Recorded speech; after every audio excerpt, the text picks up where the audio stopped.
You're hanging out with the crew of Doomino 315, and then it's not every day that you get to hang out with the New Yorker here in the Keys. A wonderful human being doing a lot of great things, impacting our community in positive ways. Michael Rojewski, thank you so much, sir. Absolutely, thanks for being here. Absolutely. When we think about young people impacting our South Florida community, we have to talk about you. You've done so much, and I want to read it because I don't want to mess it up. Executive Director and Treasurer of the Florida Keys Board of Realtors.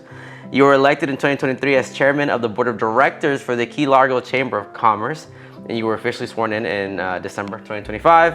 And you also serve as the Vice President of First Key in Paradise, a local nonprofit organization. And there is so much more. You're an author. Goodness gracious, what haven't you done? There's a lot. There's a lot. I haven't been a diver, so that's on the list. Okay, that's on the list. Possibly on the bucket future. list. Definitely. Tell me, man, how does a New Yorker end up in South Florida? Well, interestingly enough, I always wanted to be in Florida, and I got married. My spouse hated Florida. Really? So we had to settle on Is he from New York? He's from Chicago. Okay, Chi-Town. So we kind of met in the middle, and we both fell in love with the Keys, and that was kind of it. We took a cruise and we got stuck. Took a cruise? That's a nice story. It was one of the best places to be stuck. 100%. What was it about New York that you're like, kind of need to get away? So first off, it was the weather. Of course. I hate the snow. I hated brushing my car off. That's the worst. It is. Salt and the cold, on the roads. The salt on the roads, on your shoes. So the good weather brought me to Florida, and the sunshine, and that's really what I wanted. NYU, really great school. I've stopped by. I read a couple books in the NYU library. Beautiful campus, right in the city. What was your experience like there? My experience was constant work and constant study. I was very intrigued and interested by psychology. I wanted to be a psychologist. And after I earned my degree, I realized that wasn't really for me. So I use it every single day now in business. So it's been a really good payoff. Well, why did you choose not to go into psychology as a psychologist? So for me, I get too personal with people, and I connect with people, and I feel that would not make a very good doctor, a very good psychologist, if you're representing them when you feel really bad for them. I think I would bring it home with me. So that's when I realized it wasn't for me. It would stress me out too much. So after you graduated from college, what was next? How did you know what the next step was? The next step, I had no idea, because I always wanted to be a psychologist. So I had to figure things out for myself, and the way I started that was getting a job in aviation, because I knew I wanted to learn more about different cultures, and started to travel the world with that job. And it was wonderful. It was a great job, and that was the first thing I did after school. At what point did you learn or realize that, you know what, it's time to leave aviation and go into real estate? Which could be argued that these are two very different spaces, right? How do you kind of leave something that you're comfortable in and go into a new place? Aviation started to get very difficult. I had to travel a lot, and traveling, as you know, these days via plane are very, very complicated. There's delays, cancellations, so I would lose sleep. My health wasn't the best. I worked very odd hours, and that made me look into other options that I can still be in leadership, but work more at home and represent my own community, which means so much. At that point, home was New York? No, home was here in the Keys. Already in the Keys, okay. Yes, yep. Okay.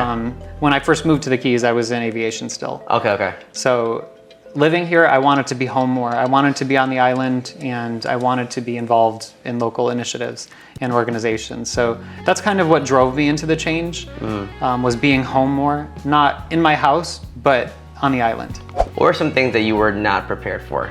So some things I was not prepared for was how difficult it is to start a real estate business when you have so much competition and when you haven't been practicing for 20 plus years. You really have to think about it many times.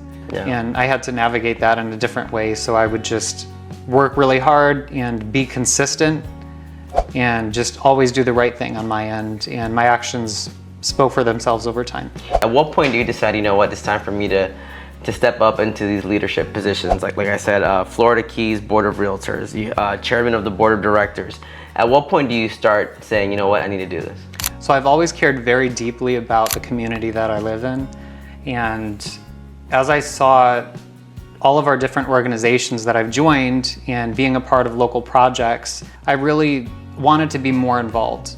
And I saw that I could be of use where things weren't changing that should have been changing. We have a lot of people that are in these positions for decades, and there's not much change, and we have a lot of young people, and we have to evolve and move along with the times. How do you balance running a successful business while serving in leadership roles with these organizations? I'm sure that can be tough. That's a very good question also. The balancing act.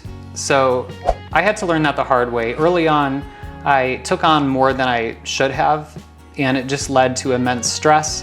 And over time, speaking with different community leaders and different mentors, I've learned that the strongest leaders build strong teams and trust the people around them. And when you have that collaboration, it builds lasting success and it reduces your stress tremendously. What are some of the priorities this year? What are we trying to get done here in the Keys? We have a lot. Okay. So the biggest priority for me is to make sure that all of our members are well represented and they feel supported. And another priority, which is number 2, but it's just up there, almost number 1, would be to explain who we are. I want the community to know who we are, what we do. Because a lot of people don't know what the Chamber of Commerce is. They think it's just where you go to pick up flyers and ask what tour to go on. I am thinking of more social media advertising and doing more community events where we explain what we do, where we talk to people and we bring people in and just explain the day-to-day what we do, while also reaching out to our members and giving them a breakdown of all of the benefits that they have, which is quite a breakdown. It's almost like a phone book. So we have to kind of shorten that and give it in a way to them where they can comprehend in one sheet. I have to ask you about Portugal. You said you do a lot of business over there.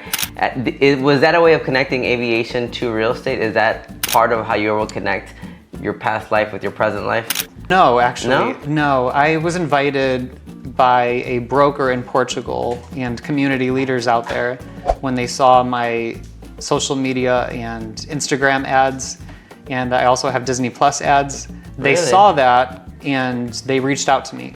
And I thought it was a scam, but they ended up bringing me for a trade mission with several other people from our country. And they took us around. We met all kinds of different dignitaries, went to different castles, and met with so many brokers, saw so many properties, and made really good relationships. And from those relationships, now in turn, I advertise a lot of Portugal sales for real estate. And people will call me, and then I just transfer them up to Portugal. As we're wrapping up, you got to tell me what is next for you, both personally and professionally. Personally and professionally, I think I can tie a couple things together. I would say writing more. I want to publish a few more books. I have a lot of stories to tell, and I want to make our community stronger. I want to bring more people together. That means everything to me. Michael, thank you so much for opening your doors to us. Thank you for opening your beautiful home to us. Of course. We appreciate your time, and we can't wait to see what you do. Absolutely. Thank you. Our pleasure.